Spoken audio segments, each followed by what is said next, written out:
إن الحمد لله نحمده ونستعينه ونستغفره ونعوذ بالله من شرور أنفسنا ومن سيئات أعمالنا. من يهده الله فلا مضل له ومن يضلل فلا هادي له. أشهد أن لا إله إلا الله وأشهد أن محمدا عبده ورسوله. قال الله تعالى: يا أيها الناس اتقوا ربكم الذي خلقكم من نفس واحدة وخلق منها زوجها وبث منهما رجالا كثيرا ونساء واتقوا الله الذي تساءلون به والأرحام إن الله كان عليكم رقيبا. يا أيها الذين آمنوا اتقوا الله حق تقاته ولا تموتن إلا وأنتم مسلمون. يا أيها الذين آمنوا اتقوا الله وقولوا قولا سديدا يصلح لكم أعمالكم ويغفر لكم ذنوبكم ومن يطع الله ورسوله فقد فاز فوزا عظيما. اللهم صل على محمد وعلى آل محمد كما صليت على إبراهيم وعلى آل إبراهيم في العالمين إنك حميد مجيد. وبارك على محمد وعلى آل محمد كما باركت على إبراهيم وعلى آل إبراهيم في العالمين إنك حميد مجيد. عباد الله، أولا أوصيكم وإياي بتقوى الله عز وجل. أما بعد، فإن أحسن الحديث كلام الله وخير الهدى هدى نبينا محمد صلى الله عليه وسلم وشر الأمور محدثاتها فإن كل محدثة بدعة وكل بدعة ضلالة وكل ضلالة في النار. Ndugu zanguni katika imani, awali ya yote, baada ya kumhimidi Allah na kumtakia rahma nabii wetu Muhammad sallallahu alayhi wasallam, nachukua fursa hii katika swala zima la kukuhusieni pamoja na kujihusia mimi mkhutubu katika swala zima la kumcha Allah subhanahu wa ta'ala. Ama maudhu ya hotuba yetu ya leo itatokamana na hii aya ambayo itasomeka: ahamiyatu al-infaq fi sabilillah, ahamiyatu al-infaqi fi sabilillah, umuhimu wa watu kutoa, umuhimu wa Waislamu kujitolea katika hii dini ya Allah. Ikhwani fillah, laula al-infaqu fi sabilillah ma wasala dinuna ila ma wasala. Pasi na kutoa, hao watangulizi wetu masahaba na baada ya masahaba, bila ya wao kutoa, hii dini isingefika hapa ilipofika. Dini hii fikira yake ya mwanzo, kwa sababu mitume wote ni Waislamu na mtume wa mwisho aliotimilizwa kwa Uislamu ni nabiyuna Muhammadun sallallahu alaihi wasallam. Fikira hii kaianzia yeye Maka, ni yeye anamlingania mtu mmoja baada ya mwingine mpaka wakapatikana waliopatikana. Baada ya hapo, kwa sababu dini hii ni ya watu wote, alislamu dinu al-anbiya wa dinu jamii nas wa dinu jamii nas, Uislamu ni dini ya Allah, dini ya mitume na ndio dini ya watu wote. Kwa hivyo basi, kulikuwa kuna haja mno ya kuweza kuwafikishia watu, na ndio maana mtume wetu sallallahu alayhi wasallam akaagizwa wafikishie watu hii dini bila kujali ni taifa gani, bara gani, ni dini ya watu wote. Wama arsalnaka illa rahmatan lil alamin, hatukutuma Muhammadi bali tumekutuma kwa watu wote, Waajemi na Waarabu, wote wanahusika na ujumbe au na unabii au na mahubiri ya mtume wetu sallallahu alayhi wasallam.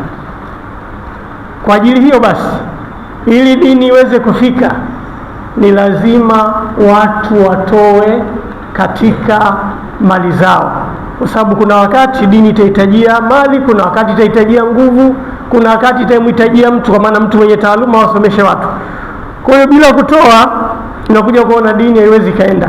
Kwa ajili hiyo Allah akaeleza kutilia umuhimu wa kutoa, akasema mathalul ladhina yunfiquna, mfano wa wale ambao hutoa amwalahum fi sabilillah. Mathalul ladhina yunfiquna amwalahum fi sabilillah, mfano wa wale ambao huzitoa mali zao fi sabilillah, ay fi dinillah, mfano wa wale ambao huwa wanazitoa mali zao kwenye njia ya Mungu, kwenye dini ya Mungu. Allah akawaeleza, akawafananisha watu hawa ambao wanazitoa mali zao kwenye dini ya Mungu, akasema kamathali habatin ambatat sab'a sanabila, mfano wa watu hawa ni mfano wao ni mfano wa mbegu moja ambaye imeotesha masuke 7. Fi kulli sumbulatin 100 habba, katika kila suke moja kukawa kuna mbegu ngapi? 700. Ni mbegu moja ambayo imepandwa na mkulima ardhini ikaotesha masuke 7, kisha kwenye kila suke likatoa punje au mbegu ngapi? 100. Kwa hiyo mbegu moja imeweza kuzalisha masuke 7, kila suke mbegu 100, kwa masuke 7 kwa maana punje 700. Kwa hiyo punje moja ambaye mkulima ameipanda ardhini ikazalisha hiyo punje moja pakapatikana punje 700. Kwa hiyo Allah kawafananisha wale wanaofanya juhudi ya kutoa kwenye dini yake sawasawa yao na huyu mkulima ambaye kaipanda mbegu moja ardhini, hii mbegu moja ikatoa mbegu 700. Kisha akasema wallahu yudhaifu liman yashau, Allah huwa anamzidishia mtakaye. Wallahu wasi'un alim, Allah ni mkwasi na pia ni mjuzi, kwamba kiasi gani anazidisha, kiasi gani anafanya, yeye ndiye anayejua. Kwa hiyo aya hiyo ambayo tumeisoma imeonesha umuhimu wa watu kujitolea katika dini, sawa sawa, iwe ni ujenzi wa madaris, iwe ni ujenzi wa misikiti, iwe ni ujenzi wa hospitali. Muda wa kuwa watu wanatoa katika dini, Allah kaonesha fadhila kubwa za watu kutoa katika dini. Ndio maana akasema mathalul ladhina yunfiquna fi sabilillah, mathalul ladhina yunfiquna amwalahum fi sabilillah, mfano wa wale ambao hutoa, sio walitoa, hutoa kwa maana ndio kawaida yao kutoa. Mathalul ladhina yunfiquna amwalahum fi sabilillah, mfano wa wale ambao huwa wanajitolea, hutoa mali zao katika dini ya Allah. Kamathali habatin, ni kama mfano wa punje. Shabaha Allahu subhanahu wa ta'ala almunfiquna lidinihi ala zari'ina al-ardh, Allah kawafananisha wale ambao wanaotoa mali zao katika dini, iwe ni kujenga misikiti au chochote ambacho ni kwa ajili ya dini, kawafananishia au kawafananiza na mkulima ambaye anapanda mbegu moja tu ardhini, lakini matokeo yake kwa ile mbegu moja ni kutoa masuke 7, na kwa kila suke kutoa mbegu 100. Kwa maana kwa ile mbegu moja kupatikana mbegu 700. Yote ni kuonesha namna gani Allah anavyomlipa mtu anayefanya juhudi ya kutoa katika dini.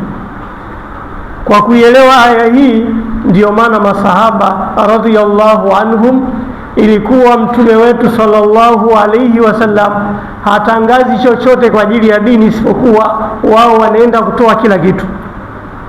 Kwenye vita vya Mauta au Tabuki kama nitakuwa sijakosea, lamma adhina nabiyuna Muhammad sallallahu alayhi wasallam lihadhihi alghazwa, mtume alipotangaza hii vita watu wafanye maandalizi ya kutoa mali zao kwa ajili ya dini ya Allah iende mbele, jaa sayyiduna Abu Bakar radhiyallahu anhu bimalihi, Sayyiduna Abu Bakar alikuja na mali zake, mpaka mtume wetu sallallahu alayhi wasallam anamuuliza, ya Abu Bakar, ya Abu Bakar, madha tarakta fi baitik, wewe umekuja na hizi mali zote, nini umeacha nyumbani kwako? Nini? Walielewa hizi aya, umuhimu wa watu wajitolee kwenye dini. Alislamu dinu linfaq, Uislamu ni dini ya kujitolea, iwe ni nguvu iwe ni mali. Walielewa, ndio maana kwa ajili hiyo akawa ameenda na mali nyingi kiasi hicho mpaka mtume wetu sallallahu alayhi wasallam anastaajabu, nyumbani wewe umeacha nini? Sikiliza majibu ya hao ambao walielewa mafundisho ya Allah kwamba wanatakiwa ipambanie hii dini. Akasema, taraktu llaha wa rasula, nyumbani mimi nimemwacha Allah na mtumewe, kwa maana nyumbani mimi nimetoa karibu yote. Nini? Kwa kuelewa ahamiyatul infaq fi sabilillah. Waangalie wale muhajiruna wa mwanzo kwenye ile hijra ya kwanza ya kutoka Maka kwenda Habesh, kwenda Ethiopia, walijitolea wao na mali zao, kwa sababu ili walazimu wakodi majahazi watoke Maka mpaka Ethiopia. Ni majahazi ambayo yanapelekwa na upepo, sio kingine kilichowafanya wahame waache mji wao, waache mali zao. Ni kwa ajili ya nini? Firaran lidinillah, kwa ajili ya kuikimbiza dini ya Allah, ili dini ya Allah ikaabudiwe vilivyo. Huko kutoka kwao kulihitajia pesa, kulihitajia mali. Ahamiyatul infaqi fi sabilillah, walaula al-infaqu fi sabilillah ma wasala al-islamu ila ma wasala. Kama sio watu kutoa katika hii dini, huu Uislamu usingefika hapo ulipofika.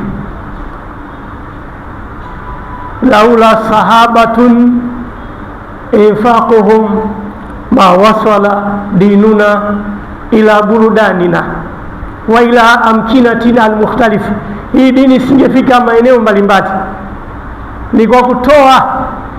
Mtu anatoa mnyama wake, chakula chake, lengo kwamba dini ya Allah ifike mbele. Hivyo hivyo kwa mazingira ambayo tuko nayo, iko ya haja watu kutoa. Mwalimu wa madrasa amejitoa yeye muhanga, aketi chini asomeshe watu. Wewe ambaye unacho, jitolee kwa kumwangalia huyu mwalimu ili aifanye kazi ipasavyo. Msikiti hatuna baitul mali. Baitul mali ni mifuko yetu. Msikiti utatakiwa ujengwe, msikiti utataka ukarabati, pana madaris, pana mabweni ya kukaa vijana, yote yanataka nini? Al-infaqu fi sabilillah. Walaula al-infaqu ma wasala al-islamu ila ma wasala. Bila kutoa, ndugu zanguni, Uislamu hauwezi kufika. Uislamu kufika hapa tulipofika ni kutoa. Na huu Uislamu kusimama kwake, hayatul islamu al-ilmu, uhai wa Uislamu ni watu kusoma. Wewe kubahatika kusoma, labda uko na mambo mengi, basi hata kushiriki kuchangia wale wanaosoma, kwa kuwatengenezea pahala pa kukaa, kwa kuwanunulia vifaa vinavyoendana na kusoma kwao, kwa kuwawezesha walimu, kwa kujenga madarisi na vinavyofanana na hivyo. Hilo nalo utakuwa umeshindwa. Mtume wetu sallallahu alayhi wasallam anaeleza kwamba siku ya Kiyama, kabla mtu hajainua unyayo wake kwenda kokote, ni lazima kwanza aulizwe maswala manne. Kati ya hilo, min malihi, mtu atauliziwa kuhusiana na mali yake, aliipataje na matumizi yalikuwaje. Uliipatapataje hiyo mali, lakini matumizi pia yalikuwaje? Yawezekana mtu alichuma mali katika njia sahihi, matumizi yalikuwaje? Kwa nini mali uipate katika njia iliyokuwa sahihi, matumizi yasiwe sahihi? Huu ndio muda wa kuitumia mali yako kwenye njia kama hizi. Ukishafariki, ndugu yangu, hao utakaoacha warithi wako, hakuna hata mmoja atakayekumbuka. Kwa hiyo ni muda, hii ni fursa, kila mmoja kulingana na uwezo wake, kila mmoja kulingana na uwezo wake ahakikishe kuwa anatoa. Una nyumba ya vyumba 10, jalia chumba kimoja kitakuwa kwa ajili ya msikiti, ima kwa mfagizi wa msikiti. Huku ndo kuipa umuhimu swala zima la nini, la utoaji. Chumba hichi kimoja kodi yake kitatumika kwa ule mfagizi wa msikiti. Chumba hichi kimoja kwenye nyumba yangu ya vyumba 6 nitakuwa nampa mwalimu wa madrasa. Huku ndo kuifanyia kazi haya, huku ndo kuifanyia kazi haya maelezo ambayo tunapeana. Mathalul ladhina yunfiquna amwalahum fi sabilillah, mfano wa wale ambao wanajitolea mali zao katika dini ya Mungu.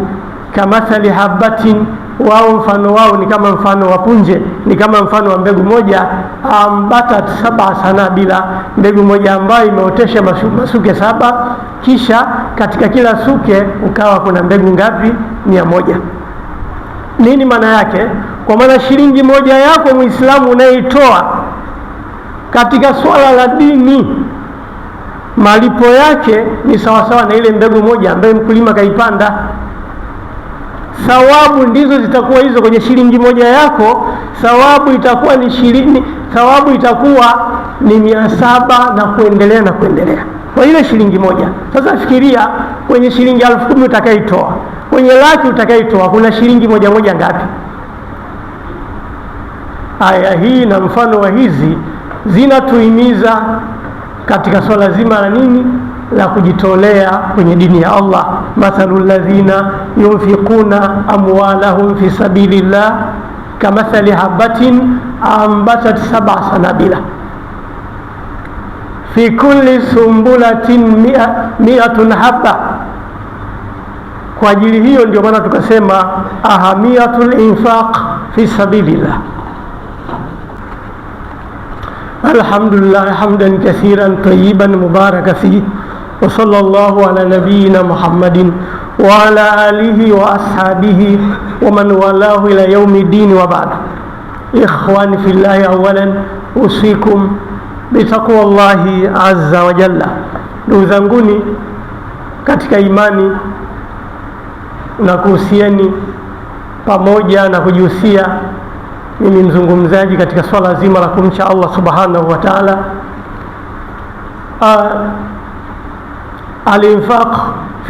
Al-infaq fi sabilillah laha fadlun adhim, kutoa katika njia ya Allah kuna malipo makubwa, kuna ubora mkubwa kutoa katika njia ya Allah.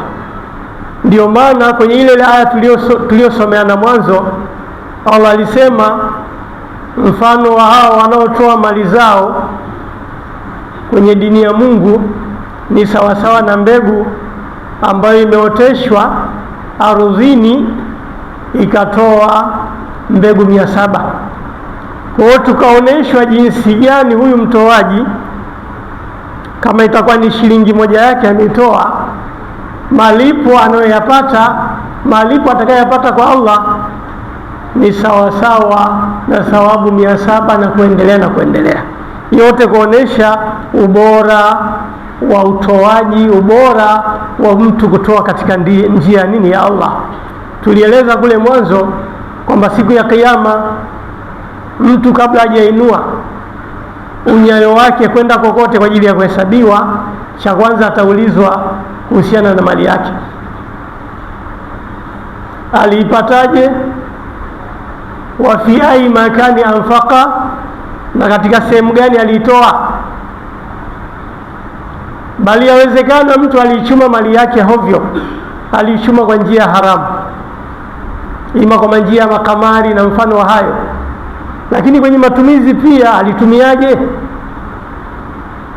Haiwezekani alichuma hovyo na matumizi tena yakawa hovyo, hapo itakuwa ni shida juu ya shida.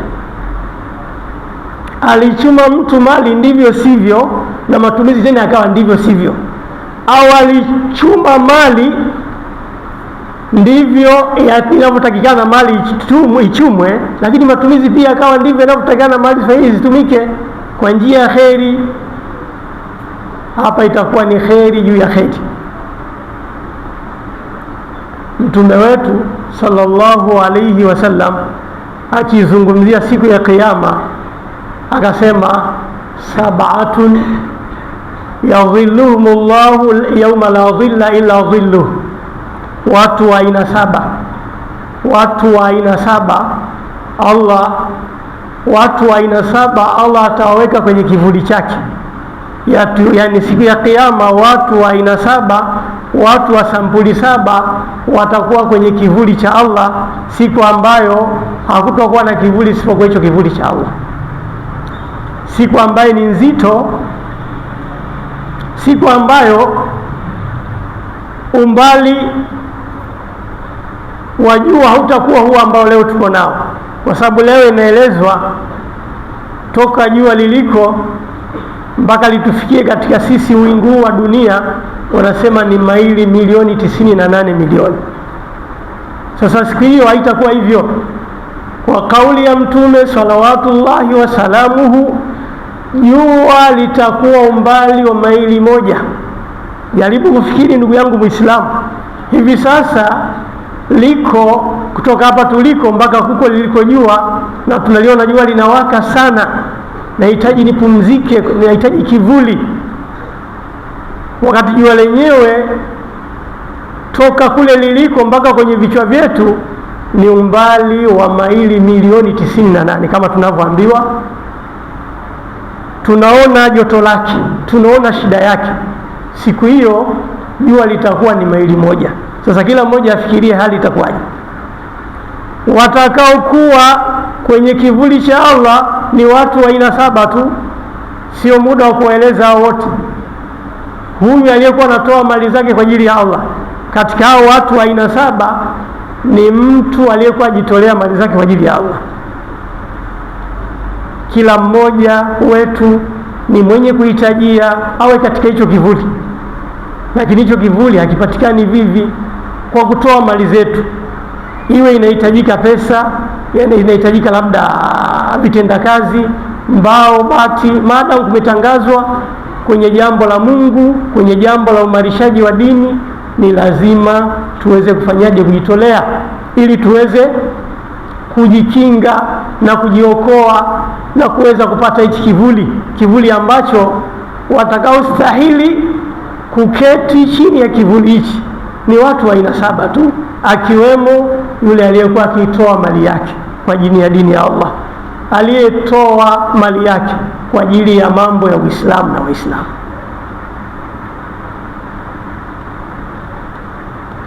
Na huu muda ambao tuko nao, yani tuko hai, ndio muda wa kutoa.